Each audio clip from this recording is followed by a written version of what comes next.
Hi friends, welcome back to 5 Minute Modern, where in 5 minutes or less we learn about an important artist, artwork, or concept in the history of modern art. My name is Cindy, and today we talk about Pollock's preeminent precursor, Janet Sobel. You're probably familiar with Jackson Pollock. He was arguably the most famous abstract expressionist due to his drip technique, in which he would fling paint across the canvas to make vivid abstractions from the overlapping paint splatters.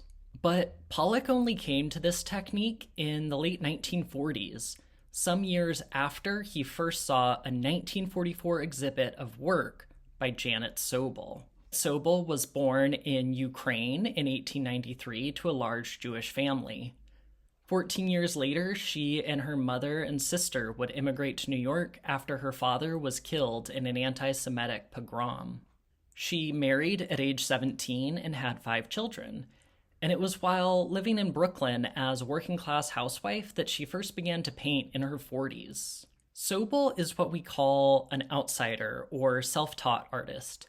That is, an artist with no formal art training. Most major artists of the modern era attended prestigious art schools where they honed their craft.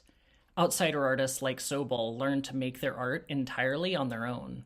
Ironically enough, it was actually Sobel's son Saul who unwittingly inspired her to paint. He was an art student, and when he brought home his brushes and paints from art school, Sobel picked them up herself and began painting. Initially, she painted the Ukrainian folk art motifs she remembered from her childhood, but she rapidly turned to full canvas abstraction. Sobel's husband Max manufactured costume jewelry, and she used the glass pipettes from his trade to drip colored enamel onto the surface of the canvas in spontaneous swirls.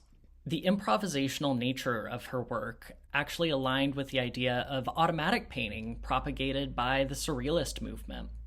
The Surrealists believed that in making automatic marks on the canvas, sudden and spontaneous brushstrokes rather than carefully planned compositions, they could bypass the intellect and directly access the subconscious, which they believed held the purest form of creativity. And though the idea of automatic painting would be hugely influential to many abstract expressionists, Sobel seems to have arrived at her improvisational style entirely on her own.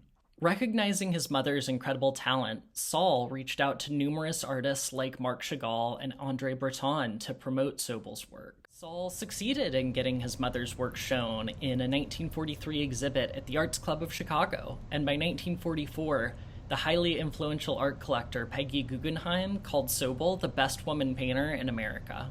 Sadly, Sobel's star would fall almost as quickly as it had risen. In 1946, her family moved to New Jersey, distancing her from the flourishing art scene in New York. A few years later, Max died, leaving Sobel to run the family jewelry business. Sobel herself died in 1968. It's undeniably tragic that such a talented artist was held back by the misogynistic culture of her day, which expected her to deny her own ambitions in order to support her husband and her family. Sobel's granddaughter, Ashley Shapiro, even refers to her grandmother as being squashed by the way men thought about women and the way she thought about her duties as a woman. But in spite of that tragedy, I do find it really amazing that Sobel had such a raw creative talent.